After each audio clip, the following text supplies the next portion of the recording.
Hello everyone, I am Atul Kumar from Ideal Institute Kanpur. Ideal Institute Kanpur crossing number 9 Sharda Nagar में located है। Metro station हमारे यहाँ से बिल्कुल 2 कदम की वॉकिंग डिस्टेंस पर है।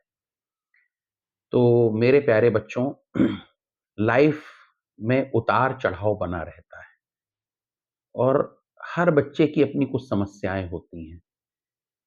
तो जितना ज़्यादा आप पेन लेंगे, उतना ज़्यादा गेन मिलेगा।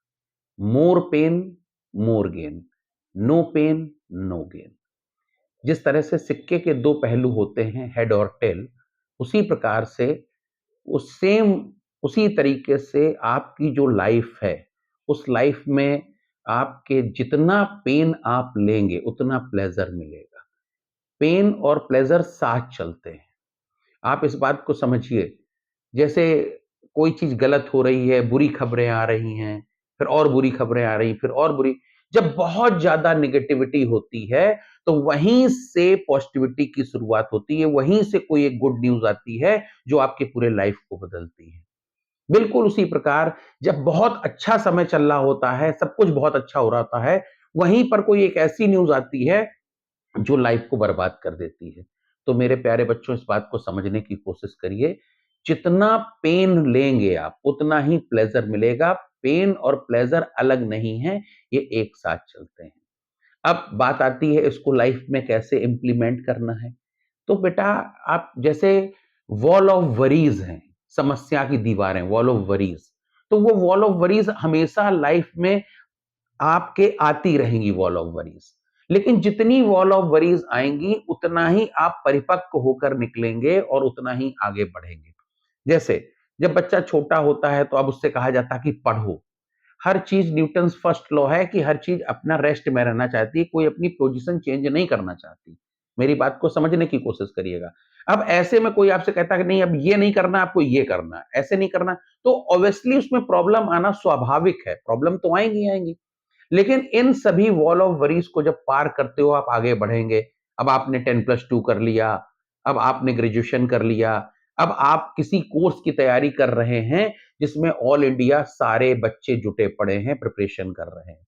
तो मेरी इस बात को समझना, वास्तविकता यह है कि जो भीड़ आपको दिखती है वो प्रिपरेशन नहीं करती, वो सिर्फ पार्टिसिपेट करती है। लेकिन जो चीजों को समझने के बाद, जो बच्चे हर चीज को समझने के बाद प्रिपरेशन करते हैं, सारी चीजों को समझने के बाद वॉल ऑफ वरीज को पार करते हुए प्रिपरेशन करते हैं, सिलेक्शन उन्हीं का होता है। कल मैंने आपको बताया था, बिल्कुल उसी तरीके से आप इस बात को समझिए कि एक-एक करके प्रिपरेशन करिए, एक-एक करके तैयारी शुरू करिए।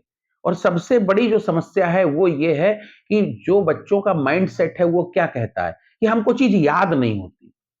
बेटा, इस लेवल पे आकर, इस उम्र में आकर आप कुछ याद नहीं कर सकते। आप किसी चीज को 3, 4, 5 बार अगर पढ़ लेते हैं मन से, कंसंट्रेशन के साथ, तो वो चीज आपके बैक ऑफ द माइंड में कहीं ना कहीं पड़ी रहती है।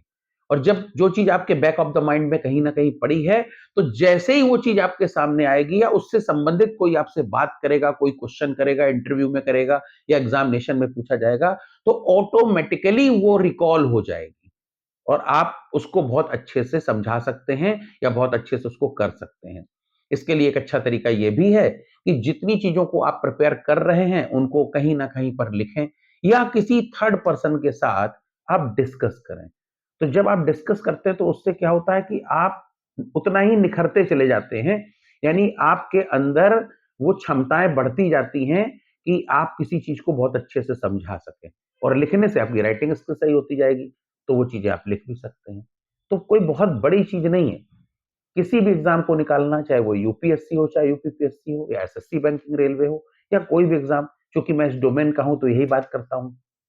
बहुत आसान है, आप प्रिपरेशन करिए और ना वॉल ऑफ वरीज से डरिए, ना पेन से डरिए। अगर आप वॉल ऑफ वरीज से डरेंगे, पेन से डरेंगे, तो प्लेजर मिलने वाला नहीं है। और पेन और प्लेजर एक साथ चलते हैं, ये सिक्के के 2 पहलू हैं। दोनों एक साथ चलेंगे, किसी से डरने की जरूरत नहीं है। जितना पेन लेंगे उतना प्लेजर मिलेगा। Thank you.